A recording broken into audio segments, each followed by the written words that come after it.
Per Inside EVs, BMW is making big moves to electrify its future, investing heavily in battery and manufacturing technology. The company is rolling out its upcoming Neue Class models, including a new electric SUV and 3 Series size sedan, set to hit the US market in 2026 after launching in Europe this summer. To support this shift, BMW has built a massive 16,000 square foot battery research and production facility near Munich, where it's developing more efficient battery cells and recycling methods. The company is also pouring $700 million into a new battery plant in South Carolina and upgrading its 100-year-old Munich factory with a $680 million overhaul, all while keeping production running.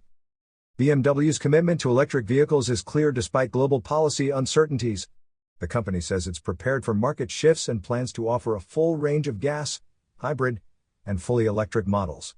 With advanced battery tech and revamped production lines, BMW is gearing up for a future where electrification plays a key role in its lineup. Production for the new generation of electric vehicles is set to scale up in August. You are listening to Yuan News.